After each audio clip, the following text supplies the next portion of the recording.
Welcome back to another episode of Composer's Cup 2021 Forbidden and Forgotten.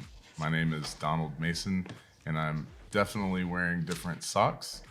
Paul Montalvo, and he's definitely still an aspiring Chicago Cubs ball boy, and Dr. Eric Schneeman, and he's definitely not wearing a sticker on his shirt.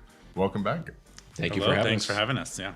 So we are moving on, and wanted to let you know too, happy birthday to Franz Liszt. This day in 1811 was his born day and would be 210 years old if he would have made it. And today also in the year 1883, we had the reopening of the Metropolitan Opera House with Faust by Goethe. So a lot of things happening today, and we're going to make some history now too with Region 2 of the Waltz and Region 3 Ensemble. We are cracking some brackets, and there will be some shockers here. So starting with the number 1 seed, Felix Mendelssohn, of course, coming in really strong, one of the strongest number 1 seeds, taking on Franz Kromer.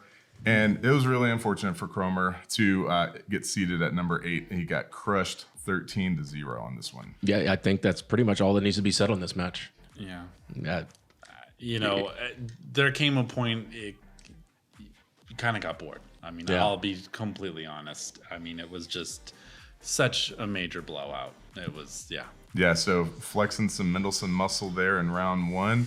We'll face the winner of seed number 4, Luis Franck, versus number 5, Erwin Schulhoff.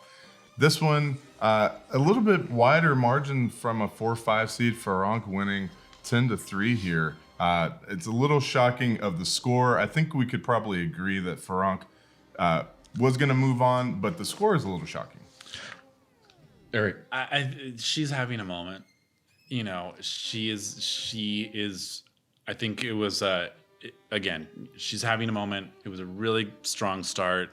Her chamber music is just. It's being rediscovered. Right. And no, there's a lot of wonderful gems. 3 symphonies as well. Yeah. And so, no, I think her name now is really gaining a lot of steam. Her music, of course, is very passionate, very popular. So, yeah, I'm not too surprised. I think it's going to be a big question, though, Franck versus Mendelssohn. Absolutely. Yeah, with Schulhoff, though, I have to say, I mean, that to me, he's one of my favorite composers out of these 32. Such an incredible range of music that he presents. He was Debussy and Reger were his composition teachers, and then jazz had such a big part of his was a big part of his output, or incorporating jazz into his pieces. Mm-hmm. And just the sad part of the life is that he was imprisoned, before he could leave Czechoslovakia, and then he died of tuberculosis at a concentration camp. Yeah. And unfortunately, but wow, what great music. Yeah. So moving on, is Franck going to take on a heavy favorite in Mendelssohn in that round? And moving on to the bottom of the waltz bracket, we've got probably the closest matchup of all of them. Number 3, Samuel Coleridge-Taylor, taking on number 6, Bernard Herrmann. And this one was tight. It was 7-6, just a squeaker. Coleridge-Taylor is moving on here in this matchup. And Dr. Eric's going to let us know how this one went down.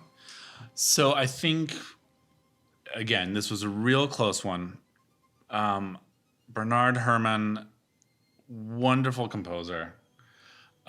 He, of course, is known for his film music. Now, that creates some problems, I think, for some composers, because when you are looking at film music, you're looking at how does the music fit to the film, not always how the music stands on its own. Now, you look at his score for Cape Fear. Very, very, very simple. Just opens with 3 notes repeating themselves to capture the anxiety, fear of the movie, right? You take that on its own, does it still have the same weight? I don't know. There's going to be some questions to that. Also, you look at the wonderful cantata that takes place in the Hitchcock film, The Man Who Knew Too Much.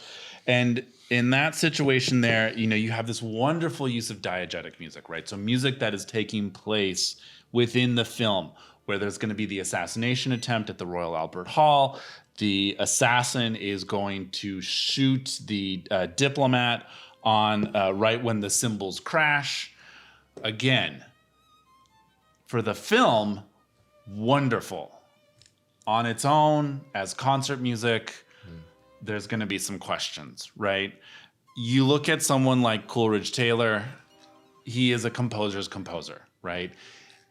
We don't really think of his music attached to a film score. We don't think of, you think Herrmann, you think Hitchcock, you think Taxi Driver. With Coleridge Taylor, you think of Coleridge Taylor, right? You think of his compositional outputs.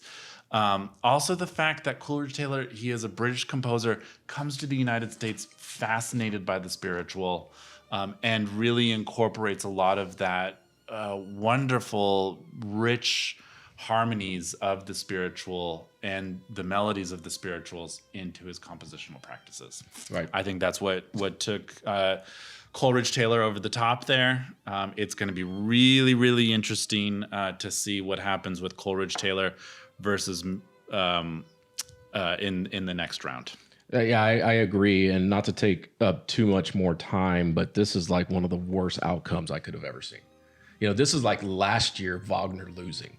Wagner, Herrmann is to film what Wagner is to opera, right? I mean, think about the legacy that this guy, Elmer Bernstein, was inspired by him. John Williams was inspired by him. Howard Shore. You can go on and on and on and on.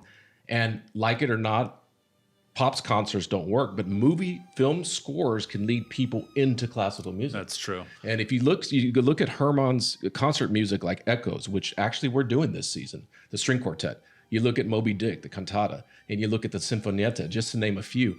This guy was good. He's just not known to be that way. I get what you're saying. Yeah, I think that's the problem. And I have nothing against Coleridge Taylor. Coleridge Taylor is excellent, but man, this is sad to me. This is like he's one of my favorites out of this list. Yeah, but I think the other problem though that Bernard Herrmann has is within his legacy. You look through some of his personal letters, and he was often sort of upset with himself that he felt that going into film music, Coral Gold could be the same way, right? Well. But to him that was a way of making money. It was. I think he could have maybe done a little bit better to preserve his legacy as a film composer, Right.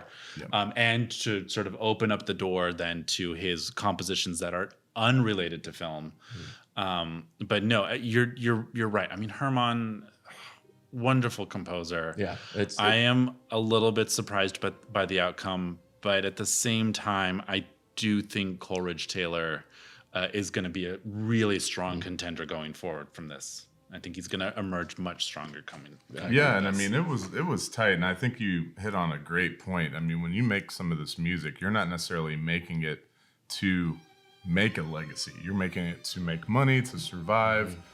You're commissioned to do a work. You may not agree with what the notes that they had, and so it's hard when people like us are, getting into that and kind of being critiquing. But I think it's very fair to say that if you're going against a composer's composer versus somebody that's a little bit more into the pop side, it's going to be a tough matchup. So in this one, Herman is not going to move on. Coleridge Taylor takes this one by a hair, and going against the winner of number 2 Darius Milhaud versus number 7 Meredith Monk. This one wasn't too close. This one was Milhaud going 11-2 on this one. Yeah, I'm not too surprised by this. I mean, Yeah, me either. I mean, you got to hand it to Meredith Monk. Is the vocal technique stuff that she has done throughout her career, and it's pretty amazing. But yeah, it's there are times you go to a Meredith Monk concert and you ask yourself, why? Yeah. Am I doing is this a dance piece? Is this a music piece? The multidisciplinary can be a little weird. And yeah, all the good for her. That's amazing. McCarthy winner, super genius. But yeah, you just got to ask yourself, is that always what I want to go see and experience? But we can debate that for a while. And in this case, people decided that they were not willing to sit through that. So we have Milhaud going against Coleridge Taylor in the bottom of the waltz bracket. So just to recap there, we've got Mendelssohn taking on Ferenc and Coleridge Taylor and Milhaud. So I was just gonna say, I think that Coleridge Taylor versus Mayo is gonna be that's gonna be the battle, right? Because Mayo adopting jazz, whereas Coleridge Taylor adopting more the spiritual. It's gonna be an interesting. I agree. Absolutely, very interesting. So now we are moving down to the last bracket we haven't busted yet. This is the ensemble bracket that is being anchored by Arnold Schoenberg versus number 8 Victor Ullmann, and in this case Schoenberg wins 10-3. And I don't think this was much as a surprise either. No, it's not a surprise for me, but I do want to mention again, there's just a sad side to the Ullmann, being a repressed, labeled a degenerate composer by the Nazis. He was forced to flee Germany in 1933. He was deported to the Theresienstadt concentration camp in 1942. 2 years later, in October, he was deported to the Auschwitz camp and died 10 days later in the gas chamber. But for the short life that he, 45 years, 7 piano sonatas, some other chamber works and wonderful string quartets. It was a sad voice to lose, but I'm not surprised by these results here. Yeah, definitely a composer worth researching. Absolutely. Yeah. And again, to Paul's point, I think even those that aren't progressing in this year's Composer Cup, all of these composers have put up really amazing work. So don't take anything that we say here at this table to sway you for or against any composer. All of these composers definitely deserve a few spins on whatever service you like to use. So moving on to the rest of this bracket, we've got another tight matchup between the number 4 seed Florence Beatrice Price versus the number 5 seed Carl Amadeus Hartmann. And this one, Price pulls away 9-4, really kind of elbowing it down to the wire and pulling away. Yeah, Eric has much more to say about this. I'm also just a little bit. I love Price. Finally, very little baby steps coming into her own, getting recognized. Schirmer, back in 2018, bought her entire catalog out, so that I think helps her cause as well. But Hartmann, an incredible composer. He stayed in Nazi Germany, but he refused to have any of his music performed during that time as a protest about what was going on. And of course, he was helping as many people as he could. So that I thought was very notable about him. And I think what's also great and exciting for us is that in June of next year, our concertmaster, Francisco Fuyana, will be playing his Concerto Funebre, which is an incredible violin concerto. So we're looking forward to that. Absolutely. And going into the final few matchups here, we've got number 3, Clara Schumann versus number 6, Mstislav Weinberg, which again, this one Schumann takes 10-3 and a pretty decisive one. But Eric is going to break it down to let us know what happened on that one. I think this was a battle of wills in the end. You have romantic versus romantic. Clara Schumann, of course, living in the romantic period. Weinberg living after the romantic period, but still holding on to that aesthetic, if you will, holding on to that harmonic language. I think his biggest problem, though, of course, is that he is living in very repressive Poland and having to deal with the USSR and the Soviets and the communist government. So, of course, this sort of romantic musical language was well adopted because it was sort of music of the people and everything.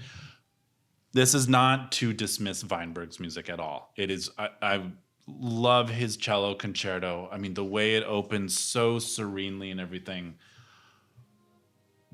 But when you're going to go up against another romantic who is so well steeped in the language, is an incredibly talented pianist in their own right, and of course also just an incredible advocate for music and music theory and learning music, you're just not going to win. You're just not going to hold up. So I think Weinberg here needed to try in something a little new, maybe something a little different when going up against Clara. But no, clearly Clara Schumann showed her teeth in this one and really held on very strong. Right. Excellent. So Schumann moves on, and we'll face the winner of the final matchup that we have in our round of 32, the number 2 seed Eric Wolfgang Korngold versus number 7 Dora Pijakovic. And this one is almost a perfect game. Korngold pulls away 12-1 and really just dusts Dora pretty heavily. Yeah, not really a surprise, but just a shout out to Dora's art. And, she's also getting rediscovered here in the last 15, 20 years. And, we're performing one of her works as well this season, as well as one of Korngold's, works. So at least we're going to have both of them represented this season. Yeah. And, it's going to be an interesting matchup of Clara Schumann versus Korngold next. I mean, again, Korngold also still holding on to that romantic language there. Mm-hmm. But is he going to add enough nuance to take over Clara? I think is going to be the question. Good question.